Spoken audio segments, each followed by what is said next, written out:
السلام عليكم اخواتي الغاليات، شخباركم؟ اتمنى ان شاء الله يلقاكم هذا الفيديو صحة جيدة.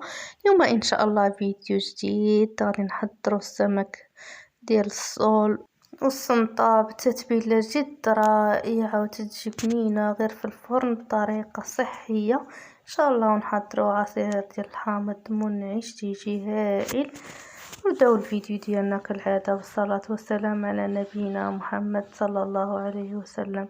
بالنسبه للمكونات عندنا هنا في التوابل الثوم وكذلك السودانيه والفلفل الاحمر والملح والكمون. صافي هذه التوابل اللي تنحتاجو، القليل من عصير الحامض، ونضيف كذلك القليل من زيت الزيتون والقليل من الماء باش نخلط الشرمونه ديالي ونماريني فيها السمك اللي عندي هنا الصول والسنطة وكذلك الفيليه ديال الحوت. نشرملهم مزيان، خليهم قد ما ترقدوا يجيو بنان. غادي نطيبهم في الفرن بطريقة صحية بدون قلي.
بعد ما ترقد الحوت مزيان في هاد التتبيله اللي تجي رائعه، وضعتهم في صينيه ديال الفرن فرشه بورق الطهي.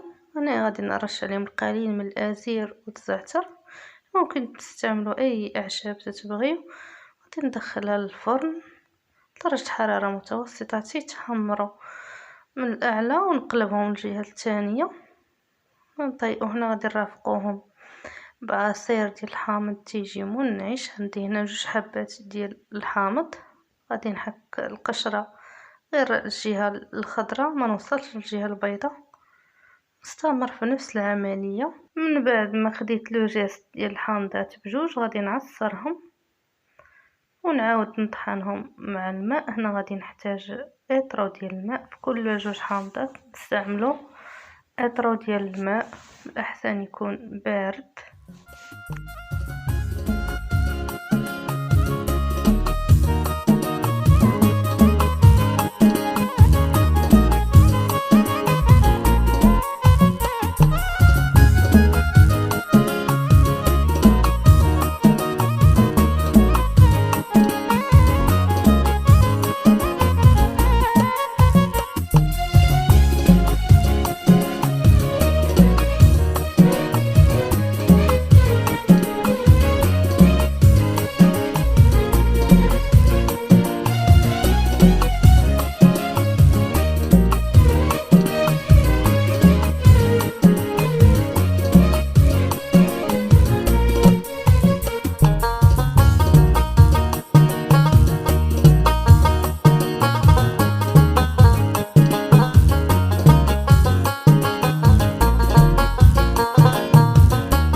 شفتوا في فيديو بطريقة جد سهلة نطحنوا القشور مع العصير ديال الحامض، وكذلك الماء ل3 المرات من بعد ما تنصفيو تنعاودو نطحنوا هذاك القشور مع العصير ديال الحامض والماء حتى نتساليو. هنا بهاد الطريقة من بعد ما صفيته اخر مرحله غادي نضيف السكر تيبقى على حساب الرغبه. انا اكتفيت هنا ب3 الملاعق وضفت البقيه ديال الماء اللي عندي اطرو ديال الماء. وهذا هو العصير ديالنا تيجي منعش وتيجي هائل. ممكن تضيفوا لي اي اضافه او اي فاكهه، كذلك تقدروا تضيفوا لي سكينجبير طري اولا النعناع، تيجي هائل ومنعش. وهذا هو الشكل النهائي ديال الطبق ديالنا، تيجي رائع وبنين بهذه الطريقه صحيه. طيب في الفرن بدون قلي، رافقته هنا مع العصير ديال الحامض تيجي منعش، كذلك لي طرونش ديال الحامض وسلطه مغربيه 100%.